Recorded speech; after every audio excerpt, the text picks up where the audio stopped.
introduce to you Doug Hoffman. Thank you.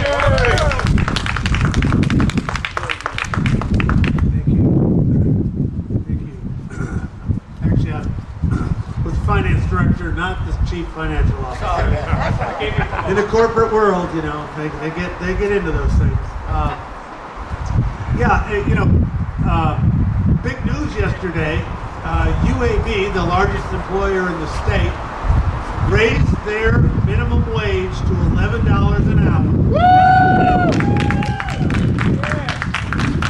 They're showing some leadership. They know it's time. They know that the minimum wage is way below where it was in 1968. In 1968, it was only $1.60. But if you kept up with inflation, it would be $10.90 today.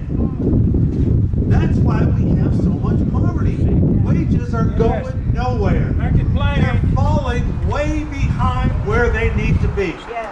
Now, the demise of unions has contributed to that, and sending our corporations, sending all our jobs over to China to have all our manufacturing done has hurt it too. But one way we can fix it, and 29 states have fixed it. They've raised their wage to $10 an hour. 30 cities have raised their minimum wage to about $10 an hour. Hey there. Birmingham's done it. Tuscaloosa is serious about it. We've got a great movement in Tuscaloosa. Huntsville has a fantastic movement. And you know what? There's software engineers that work in the space agencies up there that are working on this. They know that the guys that are working at the counters, flipping their burgers and the cashiers in these big box retailers are struggling. And that it's not right. So, look, we are on, this minimum wage movement is huge. 73% of the people polled in our country support it. Yes. 50% of the Republicans support it. Yes.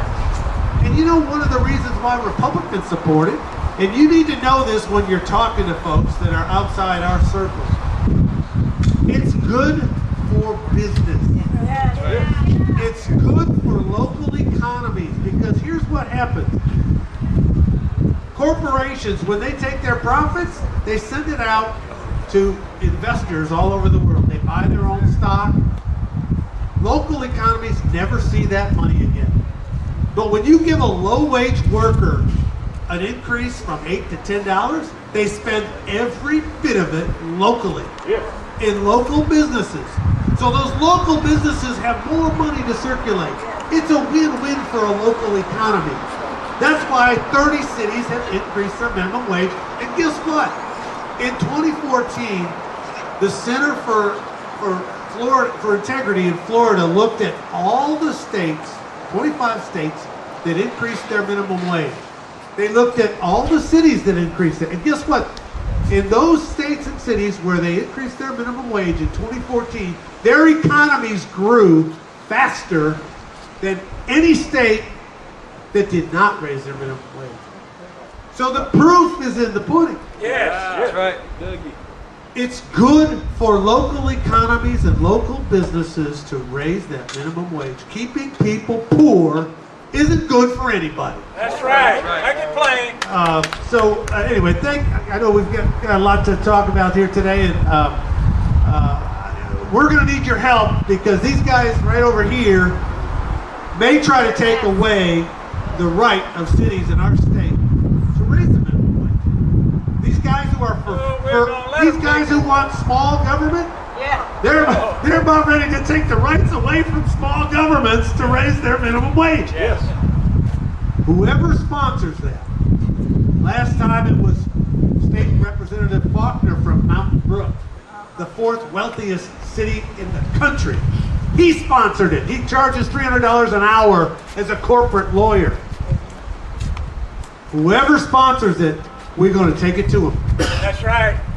We got to take it to him. We got to get him back down. We backed him down twice. We got to do it again. Yes. All right. Thank you very much. That's a great.